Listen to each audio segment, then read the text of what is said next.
Welcome to another edition of Sweet and Sour. Oh, whoa. No, this is a special edition. It's sweet and sauerkraut because we're in Germany. Not only in Germany, we're at the birthplace of Volkswagen. We're in Wolfsburg, and behind us there, that's one of two of the delivery towers. Yeah, it's called Autostadt, and this is basically a fun place for people to come and pick up their European delivery cars. So say you live in France and you've ordered a new Volkswagen Golf and you want to come to the factory, have a tour around, you would drive here, you would tour, and in behind us is basically like a vending machine for brand new cars. Check out that video when it comes out. So what are we driving today? This is the brand new Arteon. This is the large mid to full size car coming from Volkswagen in Canada. Just before Christmas, this car will be arriving.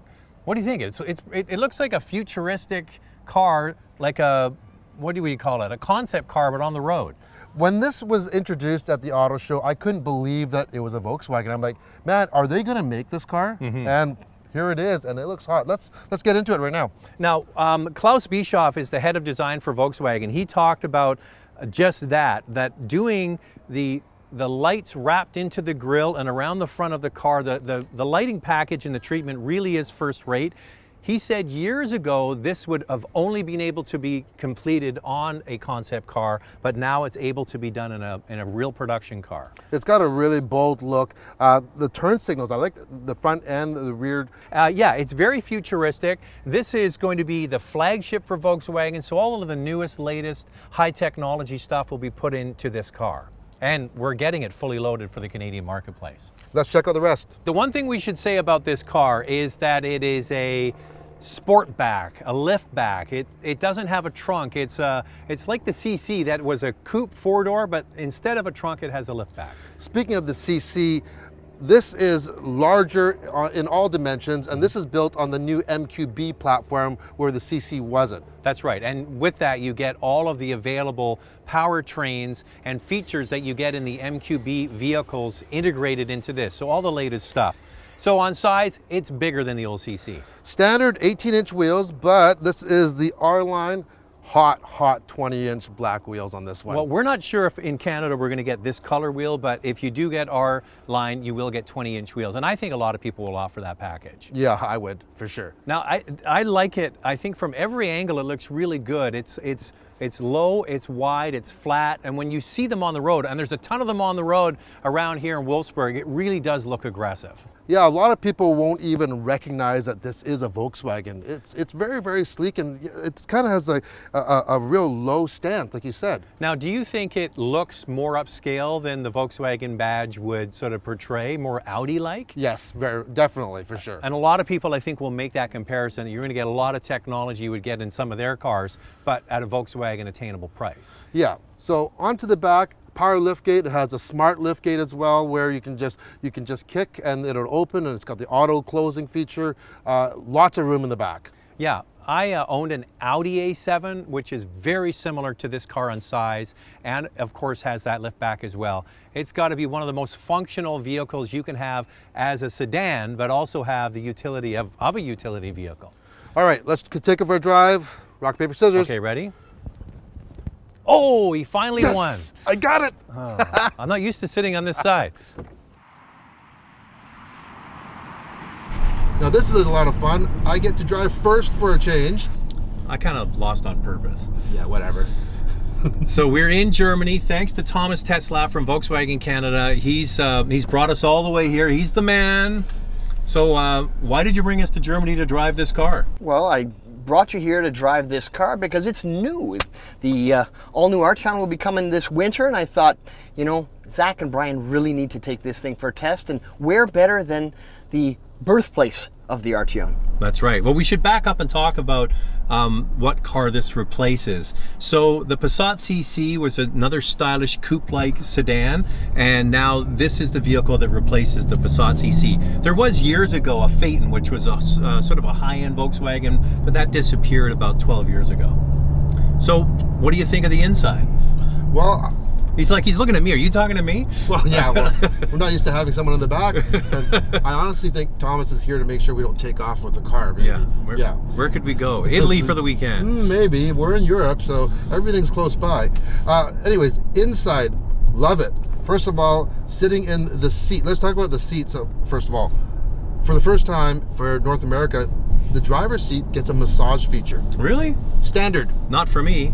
Well, I should win rock, paper, scissors more often. you get to drive in a second. And then this car is loaded when you get in here. There's only one trim level and a few options. And well, we should basically talk about that, Thomas. So you decided to bring in this Arteon with one trim for That is Canada. correct. So why just kind of one? Well, when you're looking at a car in this class, it turns out that most of the buyers want all of the stuff anyways. So we decided right from the get-go, let's load this car up. We had history with our CC and we did really well with the well-equipped models. So we thought, well, with Arteon, let's load it up right away. We obviously have to have a couple of little options because some people, like a different trim when it comes to, say, exterior packaging and wheels and tires and such. But by and large, the creature comforts, the safety features, the engine, the transmission, and that tends to be at the higher end. So we thought, hey, let's load it right out of the box. So let's talk about that. So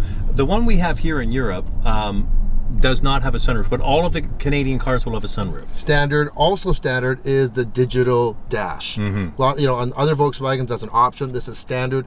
And then the head unit here, this one's a 9-inch. Yeah. But in Canada, we're going to get the 8-inch. Yeah, and I actually prefer the 8-inch over the 9-inch unit because there's no volume knob on this one, and with the 8-inch unit, it's used extensively across the Volkswagen line. You get a volume knob, and I prefer that. So let's talk about room. Yeah. Lots of room. Now, Thomas, what's it like back there? Because I sat back there, but I'm not as tall as you. But we stuck him in the hump seat. Come on, Yeah, that's not true. exactly fair. Well, I'm 6 feet tall and my head's not touching the headliner, and I am indeed sitting on the hump seat. I've got nothing to complain about here, and if I was sitting to my own left or my own right, I think it would be even better. And that's the big difference with the Arteon. We've added that space in the back seat. Despite the racy roof line, we made sure we stretched the wheelbase a little bit to give backseat passengers a lot more comfort. Okay, Brian, I just want to jump in here for a second and talk about a car that I owned up until this past March, which is an Audi A7, right?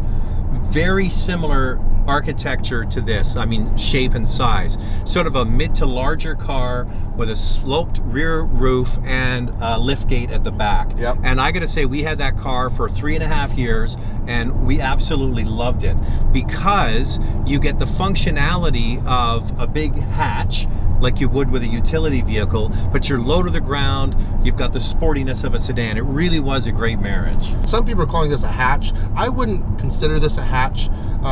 It's more like a sportback or a fastback. To me, a hatch is something like a Golf, with the more of a pronounced back end, not a sloping. Like a square, typical hatchback. Yeah, not a sloping rear end. And we've got a lot of stuff in the back there. We have our luggage, our camera gear, and it just gobbles it up, no problem. Now, I guess, borrowing from the Audi side, they call it a sportback, like they have their A5 sportback, and I think that's a good way to describe it as well. Oh yeah, for sure. And you know what? Should we get in a little bit of the pricing? This car right out of the box, Zach, is $47,995. Now, a couple of things we should mention about roughly $48,000. All-wheel drive is standard equipment, right? You get the sunroof, you get it pretty much fully loaded. There's really only 2 option packages. There's a driver's assistance, which you get the 360 camera, and you get some The automatic parking system. That's right. The one that parks itself. Yep, and the lane assist. And then you get the R line, which we're driving right now. Yeah, that gets you the go from 18-inch standard wheels to 20-inch wheels. You get more cosmetic features. You get slightly different front and rear bumpers. So it's more of a cosmetic thing. Different steering wheel. And a different steering wheel. Now, I would bet for people that want to have a sleek-looking sedan, they'll probably opt for that. You think it's going to be a high take rate on the R design? We're anticipating a really high take rate on that, but for various reasons, some people want a bit more of a sleeper, or they prefer an 18-inch wheel, so we made sure that was available as well. So this car is right around $50,000, okay? So a lot of people are going to say that's an expensive Volkswagen. Not as expensive as the Phaeton was years ago, but it's not an inexpensive car. But can we talk about competitors? Who's this car competing against? What do you think? Probably the BMW 4 Series Grand Coupe, Coupe. I would think the new Kia Stinger, also a hatchback. Yeah. Also, I think it's a little bit bigger than this car, actually. The A5 Sportback. Yeah, that's another one. So it's kind of punching with cars slightly above its class. The Kia Stinger, I think, would be probably for me the closest competitor. It's a lot of car for the price. There's no doubt about it. So Now, let's talk about the drivetrain. What's under the hood and what's driving these wheels? So do I get to drive? All right.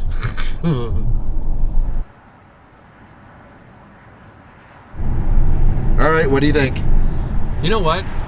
Turbo 4-cylinder engine. It's a 2-liter. It's basically the Golf R engine that's been slightly detuned.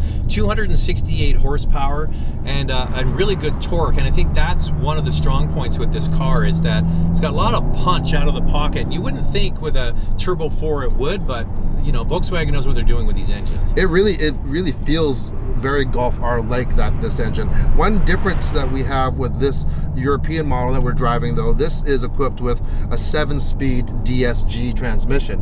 And that's the transmission you get in the Golf R. We're going to get the 8-speed Tiptronic. And you know why?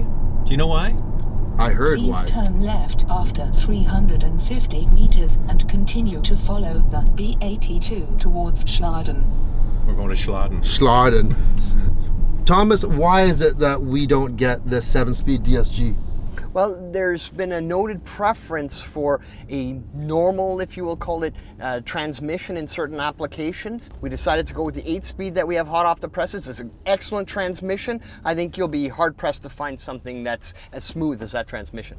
You know, having a chance to speak to engineers from different car companies in the Volkswagen group, they've said the same thing, is there's a resistance to dual clutches because in certain situations you get a little herky-jerky type of action. Well, it's because it's a manual transmission that's automatically controlled. So when you drive a manual, you sometimes slip the clutch a little to get in and out of a parking spot, and a lot of North Americans they don't get that, so they think there's something wrong with it.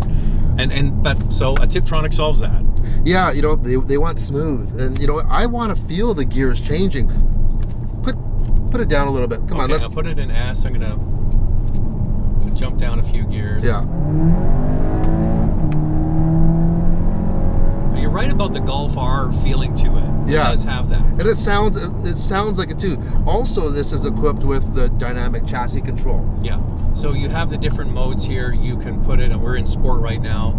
And I think it's for a car of this size, it feels and drives quite a bit smaller. Oh yeah, because this is a pretty big car. Yeah. I love these roads though, don't you? Yeah, it's got really good grunt. And I just want to say on the record, thank you, Brian, for putting my seat heater on. This is a gag that we have had for years now. You finally got me on camera. I'm like, oh man, why is it so warm in here? You feel good? I feel good. Are you sweating yet? Yeah, I am. I'm like, man, what's the temperature outside? It's almost 25 degrees. Yeah. Thanks for that. Don't worry, I'll get you. Yeah. It's not over yet. And wintertime, if it has ventilated seats, then we try to get each other. That's where it's starting. Years ago, we had a production vehicle, and is this it? No, it said turn right. Okay. We had a production vehicle, and we were shooting outside in the cold. And Now turn right. And when I got into the vehicle, I put the ventilated seats on in the winter, and Brian goes like this, "I'm so cold." It was freezing out. Speaking of ventilated seats, this one does not have it, but the Canadian version will, Thomas? It will indeed. Standard or option? Standard. Standard ventilated seats. So once again, lots and lots of standard equipment on this vehicle. Okay, so we're on the Autobahn now, and we have unrestricted. What do you guys want to do? Let me get the camera here. That's 180. That's 200. We'll go up to 220. How's that sound? Yeah, I think that's fast enough. Okay, that's 220. 220 kilometers an hour. We're on the Autobahn. And this thing doesn't even feel like it's trying. Okay, you know, for those people that doubt a 4-cylinder, it's very, very capable. And very stable. Yeah, I think that longer wheelbase really helps too. I think this is where the legal disclaimer needs to come at the bottom of the screen. We are in Germany, Yes. driving on the Autobahn with unrestricted speed limit, so we should be very clear. And you know what? All the times we get to come to Germany, how often you actually get a clear road, it's not very often, because when you're near a major city like Frankfurt or Munich or Stuttgart or something like that, you got to go a long way before you get open road. People think that just because it's the Autobahn, it's always unrestricted, but it's not true. That's not true at all. Yeah. But one thing that you really notice driving in Germany especially is the lane etiquette. Oh, get out of the way. People just get out of the way. If they're not passing, they're in the right lane, the way it should be. Everyone should learn how to drive like this. Well, Zach, it's been a couple of amazing days driving the new Arteon around the Wolfsburg area here in Germany. Yeah, and you know what? We drove the car on camera yesterday, and we found out that yes, indeed, the wheels you see on this car, which miraculously changed color from gray to gold, the dark gray wheels in 20 inches are the R-Line wheels. That's awesome. That's going to look really cool. All right, what did you think of the car and where we are? Well, I love this area. The Autostedt, if you haven't never been here, you gotta come here. If you come to Europe and you're an auto fan, get here. But the car itself, what I'm really impressed of, what I mentioned, it's so much like the concept that we saw. Yeah. And I'm really looking forward to future Volkswagen products, especially those electric vehicles, the IDs. If they're gonna stick to that design philosophy, I'm a big fan. Now, the other thing, I was thinking about this last night. So there's really no worry buying this car. It's built on the MQB platform, that's proven. It's got a Golf R engine, that's proven. It's got the Golf R 4Motion all-wheel drive system. Yep. It's got an 8-speed automatic, that's proven. It's basically just a bigger version of all the other Volkswagens. You get the best of all worlds. You get the utility with the hatch, tons of room in the back. Like, there's no reason to buy an SUV. It's a premium product. It starts at just around $48,000. There are just a few options, but overall, we like the Arteon. We very, very like it. All right, there you go. There's another edition of Sweet and and Sour. Sour. And one for Germany, Sweet and Sauerkraut.